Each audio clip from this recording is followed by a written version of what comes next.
I loved working in the theater and pictures. I didn't particularly like being a movie star, if you know what I mean. There's a big difference. I love working at my craft. Do you still remember Grace Kelly's death? Behind that seemingly obvious incident were a series of strange details, causing many people to wonder, was it simply an accident, or was there something else hidden? And as the rumors spread, the curtain came down. First, how did she die? Grace Kelly's death. In a rare interview with author Jeffrey Robinson for his book Rainier and Grace, an intimate portrait, Princess Stephanie shared for the first time what happened that terrible morning, a memory she admits remembers every minute. Stephanie, then 17, was preparing to leave for Paris to begin her studies. Grace Kelly, who usually had a chauffeur, insisted on driving herself that day because she had a lot of luggage in the car. The blue Rover carrying mother and daughter left the family farm and followed the winding road leading down to La Turbie, a small town near the border with Monaco. From there, they needed to turn onto the D37, a notoriously dangerous stretch of road with a sharp curve of almost 50. According to Robinson, it was on this deadly curve that Grace Kelly lost control of the steering wheel. The car shot forward, crashed through a stone retaining wall, and fell 120. On the way down, the Rover hit several branches and landed with terrible force, throwing both mother and daughter violently inside the cabin. Both were seriously injured, but only Princess Stephanie survived. What made the accident even more haunting was the detail that Grace Kelly was said to have shouted, "The brakes aren't working," according to Stephanie's account to her sister, Princess Caroline. In a moment of panic, the young girl desperately tried to pull the handbrake to save both mother and daughter. However, when the police investigated the scene, they found no brake skid marks on the road, suggesting that Grace may have been unable to react in time or had lost the use of her legs. As Stephanie herself shared with anguish, "I will never know whether my mother had hit the accelerator by mistake or simply lost control of her legs." The tragedy did not end there. Stephanie, despite being seriously injured with a broken neck, did not learn that her mother had passed away until 2 days after the accident. She was also unable to attend her mother's funeral because she was still in the hospital. Meanwhile, the world was silent when the news of Princess Grace Kelly's death was announced. More than 100 million people around the world watched the funeral of her, one of the eternal icons of beauty, grace, and tragedy. It is worth noting that Grace Kelly had begun to have health problems the summer before the accident. Her family said she had been suffering from high blood pressure, and on the day of the accident she also complained of headaches, a potential sign of a stroke. In the interview, Stephanie revealed that her mother may have passed out while driving, which could explain why Grace was unable to react in time at the fateful turn. The accident not only took the life of an icon, but also left an indelible scar on the daughter who was sitting in the passenger seat that day. And more than 40 years later, questions about what happened still haunt many. What do they think about the curse of the Grimaldi family? Shortly after Grace Kelly's death, rumors began to circulate about a curse that has lasted more than 700 years, something that the people of Monaco believe has haunted the Grimaldi family. Legend has it that in the 13th century, a Grimaldi man humiliated and abandoned a young woman. Before she died, the girl cursed the family. The Grimaldi blood will never know happiness in marriage. Since then, many generations of the royal family have encountered emotional upheavals, breakups, heartache, and death. Soon after Princess Grace's death, strange signs began to appear clearly in the private lives of her children. Princess Caroline, the eldest daughter, married French businessman Philippe Junot in 1978. The marriage lasted only 3 years and ended in divorce. Caroline later remarried to Italian businessman Stefano Casiraghi, with whom she had 3 children, but their happiness was cut short when Stefano died in 1990 in a speedboat accident off the coast of Monaco. Caroline is now Princess of Hanover, but her life has been much quieter since her loss. Prince Albert II, the heir to the throne, was once expected to bring stability to the dynasty, but has been controversial with his complicated personal life. Before marrying South African swimmer Charlene Whitstock, he was sued for illegitimate adoption by several women. One was a Togolese flight attendant, the other an American businesswoman. Although he and Charlene are now officially a couple, Princess Charlene once ran away just days before the wedding and has appeared sad and distant on several occasions. Princess Stephanie, who witnessed the accident that killed her mother, has also had a troubled personal life. She dated bodyguards, circus trainers, and street musicians, all of whom ended badly. Stephanie had 3 children, but none of her marriages lasted. All of these lives, despite their origins in the limelight, were driven by an invisible darkness, which people called the Grimaldi curse, a royal tragedy that no fairy tale would dare mention. But that's not the most interesting story. Princess Grace Kelly's death has brought with it more than just whispers. What is the truth? Let's follow and analyze rumors, theories, and silence. In the wake of Princess Grace's tragic death, a whirlwind of speculation and conflicting theories emerged, leaving many questions unanswered even decades later. Among the most persistent rumors was that 17-year-old Princess Stephanie, not her mother, had been behind the wheel.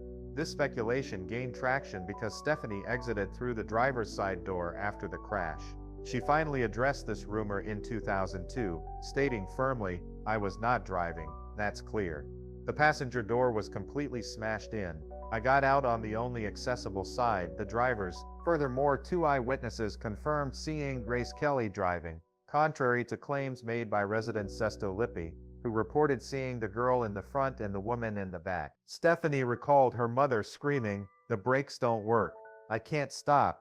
Nevertheless, British Leyland, the rover's manufacturer, investigated thoroughly and declared the car's dual brake system was fail-safe. When examining the wreckage, investigators found the transmission in park position, a detail Stephanie explained.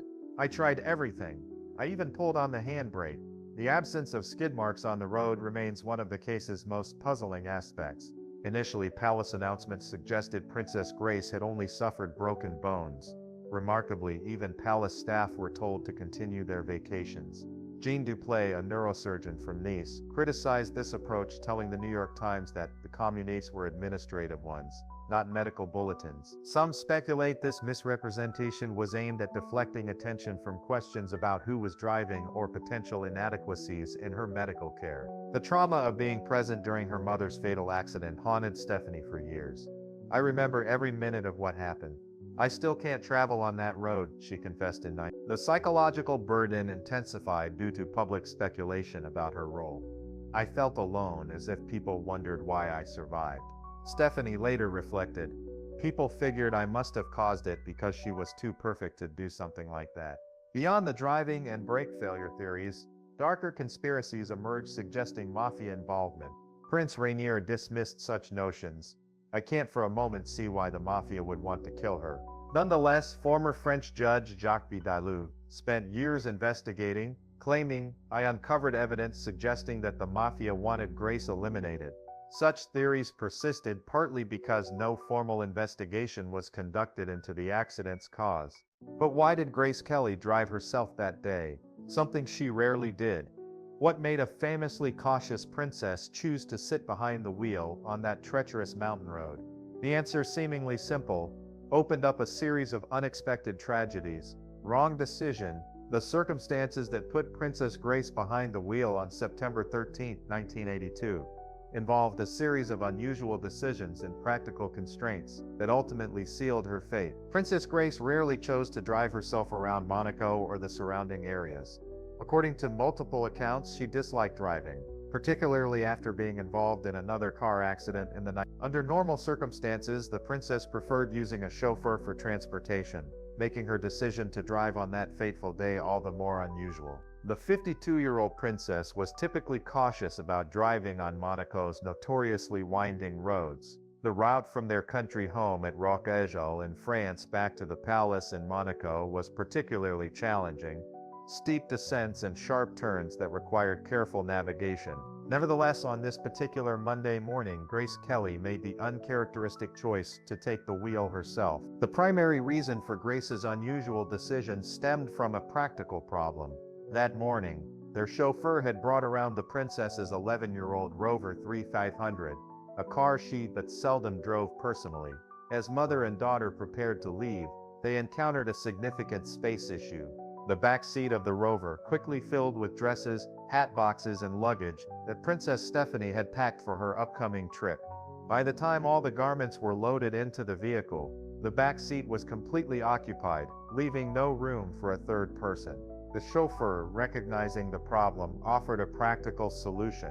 He could drive them to their destination and then return separately for the clothing and luggage. However, Princess Grace insisted on driving herself and her daughter instead. This seemingly minor decision to prioritize efficiency over her habits would consequently have tragic implications. The journey itself had a specific purpose related to Princess Stephanie's education. Mother and daughter were heading to catch a train to Paris. The 17-year-old princess was scheduled to begin another school year in the French capital the following Wednesday, September. According to an excerpt from Jeffrey Robinson's book Rainier and Grace, an intimate portrait, they had train tickets already arranged for their journey to Paris. The timing was tight, as Stephanie needed to arrive and settle in before classes began. This upcoming school commitment created the urgency behind their departure that morning. Their planned route would take them from the family's summer residence at Roc-à-Gel, located on the slopes of France's Mont-à-Gel, outside of Monaco, down to the palace, where they would presumably continue their journey to catch their train. Grace Kelly chose to drive herself because of the luggage in the trunk, a seemingly harmless decision. However, just minutes after leaving home, everything turned tragic. So what happened on that fateful stretch of road? Was it simply an accident, or was there something more to it? Accident progress. The final moments leading to the tragic Grace Kelly car accident unfolded rapidly on a treacherous mountain road that ultimately claimed the life of the beloved princess. The accident occurred at a particularly dangerous curve requiring a 150-degree turn, approximately 2 miles outside the town of La Turbie. Without warning, the Rover P6 veered off the road, crashed through a retaining wall, and plummeted down a steep embankment. The vehicle tumbled dramatically, falling 120 feet down the slope before coming to rest in a crumpled heap at the bottom. Remarkably, both occupants survived the initial impact, though Princess Grace's injuries would prove fatal. Princess Stephanie later shared her harrowing experience with her sister Caroline. "Mommy kept saying, 'I can't stop, the brakes don't work. I can't stop,'" Stephanie recounted. She was in a complete panic. As the car began swerving erratically, Stephanie desperately attempted to intervene. "I grabbed the handbrake," she explained. "I tried everything. I even pulled on the handbrake, but it wouldn't stop." Notably, Stephanie revealed that her mother had been complaining of a headache moments before the crash and appeared to black out briefly before the car began to swerve uncontrollably. Investigators made several puzzling discoveries at the scene. First, they found no skid marks on the road. Additionally, a driver following behind Grace's car reported never seeing her brake lights activate. Perhaps most mysteriously, when authorities examined the wreckage, they found the transmission in the park position. "I was about to take my driving test. I knew you had to put it in park to stop the car," Stephanie later explained about her desperate attempts to halt the vehicle. Immediately following the Grace Kelly car accident, conflicting reports emerged about who was behind the wheel. This confusion stemmed primarily from first responder Sesto Lipio, who claimed he saw a woman lying inert on the back seat and a young girl groaning with pain in the front. Moreover, Stephanie had escaped through the driver's side door, fueling speculation. The passenger door was completely smashed in. "I got out on the only accessible side, the driver's," Stephanie clarified. In 2002, she definitively stated, "I was not driving. That's clear." The crash happened quickly and left many questions, but the real cause was more than just the steering wheel or the winding road. After Grace Kelly was rushed to the hospital, medical experts began to piece together important clues. Were there warning signs that her health had been overlooked? And if she had received timely care, could the princess have survived? Medical findings and missed chances. Medical revelations following the accident painted a complex picture of what truly caused Grace Kelly's death. The truth behind this tragedy involved a series of medical events and critical timing that ultimately sealed her fate.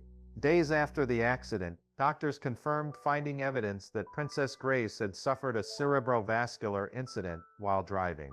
This pre-crash stroke explained why there were no skid marks at the scene. Unfortunately, Princess Grace Kelly's death resulted from not one stroke but two. Dr. Louis Chatelain, director of the Monaco Hospital, explained that Grace suffered two hemorrhages of equal intensity. The first occurred just before the accident, presumably causing it, while the second developed afterwards. This second brain hemorrhage, likely triggered by injuries sustained in the crash, eliminated any chance of recovery. Essentially, the combination of these two cerebral events left her brain dead approximately 30 hours after the accident. A critical missed opportunity occurred at the hospital. When neurologist Dr. Jean Duplay arrived at 12:30 p.m., Grace had already been given anesthesia, making it impossible to transfer her to a facility with proper scanning equipment. Ironically, while the smaller private clinic in Monaco had a scanner, as did a facility in Nice, the larger Monaco hospital, named after Princess Grace herself, did not possess such equipment, although she eventually received a proper scan later that day, revealing the cerebral hemorrhage. Valuable time had been lost. Princess Caroline provided insight into her mother's condition before the accident. She wasn't feeling too well. She was incredibly tired, Caroline stated.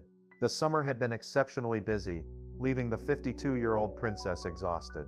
Although Grace never complained, Caroline noted she wasn't in great form. Given what we now know about stroke risk factors, her fatigue might have been an early warning sign of the cerebral event that would ultimately claim her life. What do you think happened in Princess Grace Kelly's accident? Was it simply a stroke, or was there something else behind it? Do you believe in the curse that has haunted the Monaco royal family for 40 years? Please share your thoughts in the comments section below. We would love to hear from you. And don't forget to like the video and subscribe to the channel for more interesting updates. Thank you and see you in the next videos.